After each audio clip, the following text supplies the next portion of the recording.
नमस्कार प्रिय दर्शकों, स्वागत है आपका हमारे YouTube चैनल। दोस्तों, हम अक्सर सुनते हैं कि जो हमारी किस्मत में लिखा है वही हमें मिलता है, न ज्यादा न कम।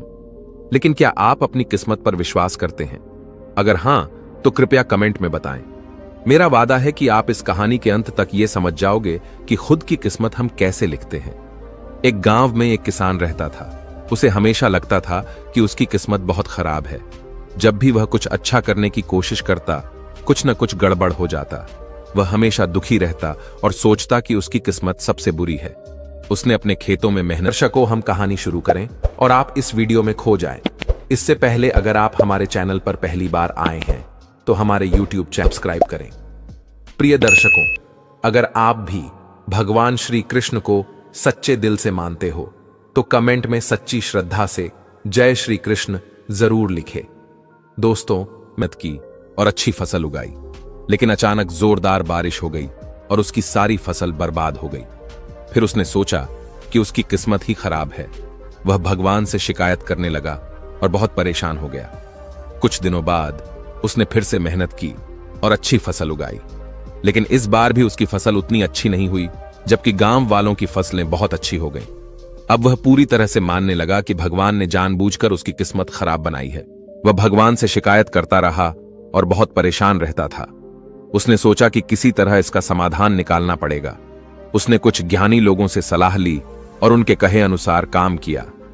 अगले साल उसकी फसल बहुत अच्छी हुई और उसे खुशी हुई कि उसकी किस्मत अब बदल चुकी है। लेकिन तभी एक दिन गांव के लोग अपनी फसल लेकर शहर जा रहे थे। रास्ते में डाकुओं ने उनकी फसल लूट ली। कुछ लोग अपनी जान बचाने के लिए भागे और कुछ की जान चली गई। जब वह किसान अपने घर लौटा तो उसे पता चला कि उसके माता पिता की मौत हो चुकी है। यह खबर सुनकर वह पूरी तरह से टूट गया और उसकी पूरी दुनिया बदल गई। अब उसे पूरा यकीन हो चुका था कि चाहे वह कुछ भी करे, उसकी किस्मत कभी नहीं बदल सकती। उसने मान लिया कि चाहे वह कितने भी अच्छे कर्म करे, उसे हमेशा नुकसान ही झेलना पड़ेगा। जब भी उसकी पत्नी उसे कुछ करने के लिए कहती, वह कहता कि क्या फायदा, आखिरकार उसे ही नुकसान उठाना पड़ेगा। इसलिए उसने सोचा कि कुछ न करना ही बेहतर है। एक शाम वह उदास होकर अपने खेत के किनारे बैठा था। उसके खेत के पास एक नारियल का पेड़ था। उसी रास्ते से एक दूसरा व्यक्ति गुजर रहा था। जैसे ही वह नारियल के पेड़ के नीचे आया, एक नारियल अपने आप गिरकर उसके सिर पर आ गिरा। उस किसान ने उस व्यक्ति से कहा, लगता है तुम्हारी किस्मत भी बहुत खराब है। तभी तो तुम आराम से जा रहे थे और अचानक नारियल तुम्हारे सिर पर गिर पड़ा। वह दूसरा व्यक्ति हंसते हुए बोला, किस्मत, मुझे इसके बारे में कुछ नहीं पता। पहले मैं भी सोचता था कि मेरी किस्मत है, लेकिन जब मैंने एक संत से मुलाकात की तो उन्होंने मेरी किस्मत मुझसे ले ली। अब मेरे पास कोई किस्मत नहीं है। ये अच्छी है या बुरी, मुझे नहीं पता। लेकिन अगर तुम अपनी किस्मत आजमाना चाहते हो और बदलना चाहते हो तो मेरे पास एक गुरु है जो तुम्हें किस्मत बदलने का तरीका बता सकते हैं। किसान ने उत्सुकता से पूछा, मुझे वह गुरु कहां मिलेंगे?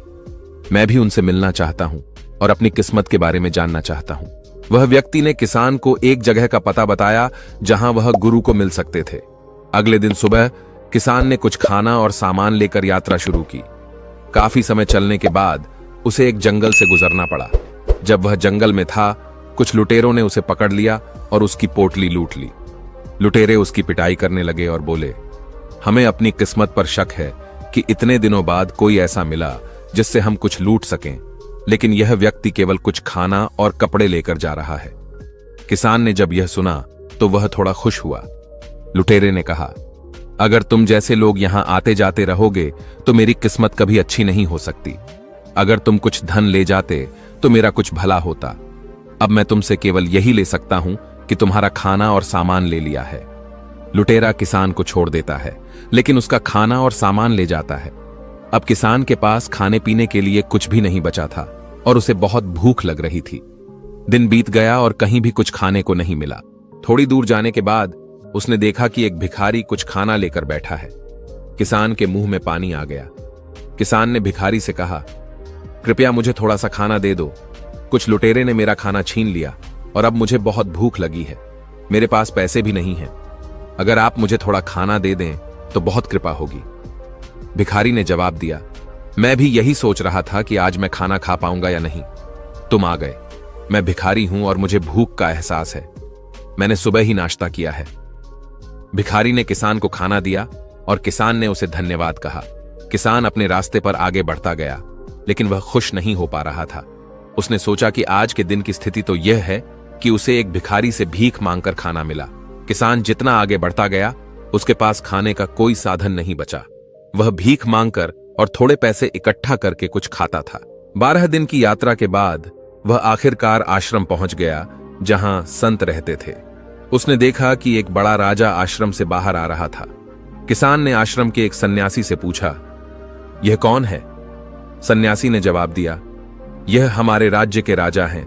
उन्हें लगता है कि उनकी किस्मत बहुत खराब है, इसीलिए वे यहां आए हैं। किसान ने सोचा, राजा के पास तो सब कुछ है, फिर उनकी किस्मत खराब कैसे हो सकती है?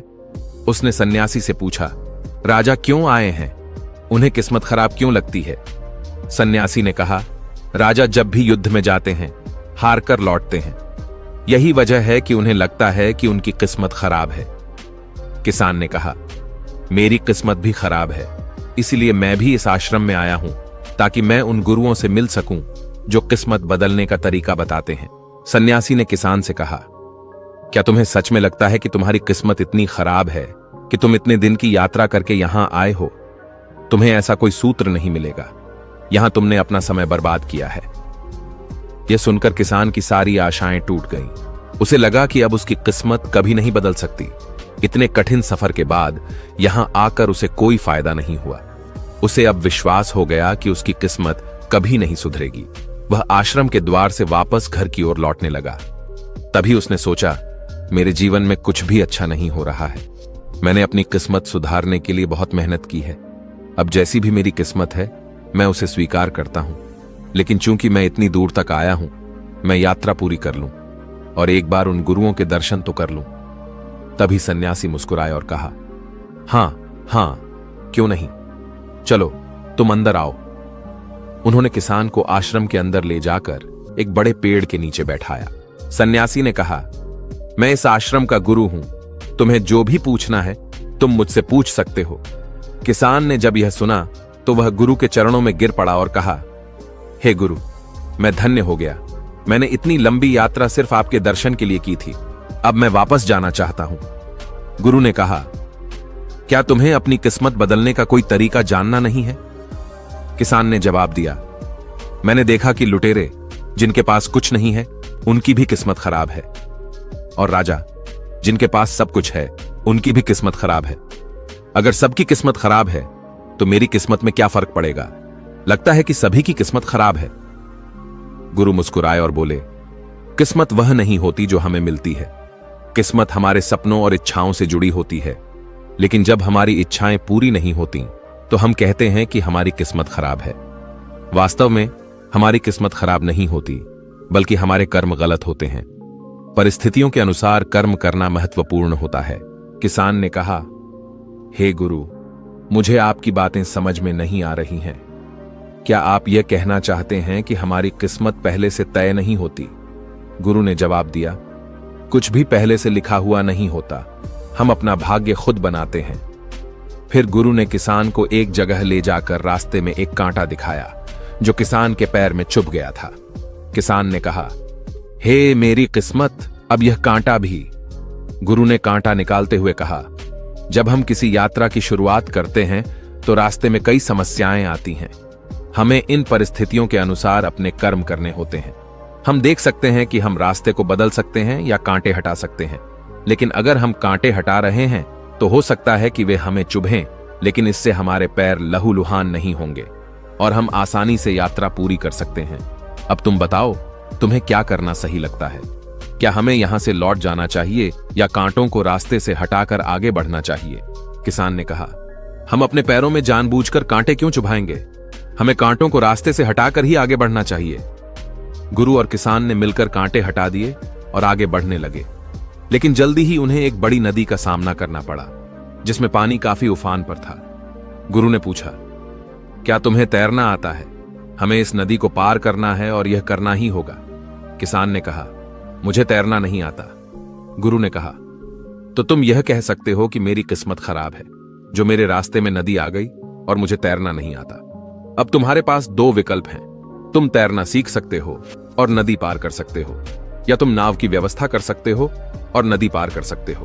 तुम क्या करना चाहोगे? किसान ने जवाब दिया, यदि मैं तैरना सीखूंगा तो इसमें बहुत समय लगेगा और हमें तुरंत नदी पार करनी है, इसलिए हमें नाव की व्यवस्था करनी होगी। गुरु और किसान ने मिलकर बांस की डंडियों को इकट्ठा किया और नाव बनाई। फिर किसान ने पूछा, अगर हमारी नाव बीच में ही डूब जाती तो क्या होता? क्या तब भी हम नहीं कह सकते कि हमारी किस्मत खराब है? गुरु ने जवाब दिया, बिल्कुल नहीं। जब तक हम जीवित हैं, हमें कोशिश और प्रयास करते रहना चाहिए। जीवन को बचाने का प्रयास हमेशा करना चाहिए, लेकिन जीवन को कभी भी ना बचाने का प्रयास करना सही नहीं है। अगर हम नदी के किनारे ही रुक जाते हैं तो सभी संभावनाएं खत्म हो जाती हैं, लेकिन अगर हम नदी पार करने की कोशिश करते हैं तो हमें जीवन जीने का मौका मिलता है। किसान ने कहा, अब मुझे आपकी बात समझ में आ गई है। यदि मैं नदी के किनारे ही रुक जाता तो भी मेरे जीवित रहने का कोई प्रमाण नहीं होता। गुरु ने किसान को आगे का रास्ता दिखाया। कुछ दूर चलने के बाद किसान ने एक बहुत बड़ा पहाड़ देखा। पहाड़ इतना ऊंचा था कि उसे चढ़ने की कोशिश करने पर मृत्यु निश्चित लग रही थी। गुरु ने कहा, तुम चाहो तो यहां से वापस जा सकते हो, यह मानकर कि तुम्हारी किस्मत खराब है, क्योंकि अगर यह पहाड़ नहीं होता तो तुम अपनी मंजिल तक पहुंच सकते थे। किसान ने उत्तर दिया, हे गुरु, इस पहाड़ के दूसरी ओर मुझे कोई ऐसी मंजिल नहीं दिखती जिसकी मैं तलाश कर रहा हूं, और जो कुछ मुझे सीखना था, जो मंत्र मुझे चाहिए था, वह आपने मुझे दे दिया है। मैंने समझ लिया है कि हम अपनी किस्मत का रोना अक्सर अपने कर्मों को छिपाने के लिए करते हैं। हम नहीं चाहते कि हमारे कर्मों का खुलासा हो, और अगर किसी को हमारे कर्मों का पता चले तो वह इसका लाभ उठा सकता है। इसलिए लोग अक्सर किस्मत का सहारा लेते हैं, लेकिन असलियत यह है कि हमारे जीवन में सब कुछ परिस्थितियों पर निर्भर करता है, और हमें उन परिस्थितियों के अनुसार अपने जीवन को जीने से डर लगता है। किसान ने कहा, हम कभी भी अपने जीवन में पूरी तरह संतुष्ट नहीं होते। हम चमत्कारों की तलाश में भागते हैं और भाग्य बदलने का उपाय खोजते हैं, जबकि असल में भाग्य स्थिर नहीं होता। हमारे कर्म ही हमारे भाग्य को आकार देते हैं। लोग अक्सर किस्मत को एक खेल मानते हैं, लेकिन वास्तव में जो कुछ लिखा है वह हमारे कर्मों पर निर्भर करता है। चाहे कांटों से भरा रास्ता हो, उफनती नदी हो या एक बड़ा पहाड़, इन सभी चुनौतियों को पार कर अपनी मंजिल तक पहुंचना ही हमारी कोशिश होनी चाहिए। अंत में किसान ने गुरु से पूछा, यदि मैं इस पहाड़ को चढ़ जाता तो मुझे क्या मिलता? गुरु ने उत्तर दिया, वही जो सबको मिलता है। रास्ते मायने नहीं रखते, मंजिल मायने नहीं रखती, बल्कि इनका निचोड़ ही तुम्हारी मंजिल होती है। रास्तों का ज्ञान तुम्हारा विज्ञान बन जाता है, और यही रास्ते हमें सिखाते हैं कि अपने जीवन में कैसे आगे बढ़ना चाहिए। बिना रास्तों के मंजिल अधूरी होती है। इसीलिए भाग्य पर निर्भर रहने के बजाय अपने कर्मों पर विश्वास रखो और उन्हें करते जाओ। यही कर्म तुम्हें तुम्हारी मंजिल तक पहुंचाने में मदद करेंगे। दोस्तों, भाग्य के भरोसे मत बैठिए। अपने कर्मों को नियमित रूप से करते जाइए। अपने कर्मों पर विश्वास कीजिए और अपने कर्मों से अपना भाग्य खुद बनाइए। दोस्तों, आपने आज के इस वीडियो से क्या सीखा वो मुझे आप कमेंट में बता सकते हैं। इसी के साथ में उम्मीद है कि आपको आज की वीडियो पसंद आई होगी, तो इस वीडियो को उस इंसान को शेयर करें जिससे यह कहानी सुनने की जरूरत है, और उसी के ठीक बाद चैनल को सब्सक्राइब करें। तो चलिए फिर मिलते हैं ऐसी एक और नई वीडियो में एक नए मैसेज के साथ। तब तक के लिए अपना ख्याल रखें। धन्यवाद और नमो बुद्धाय।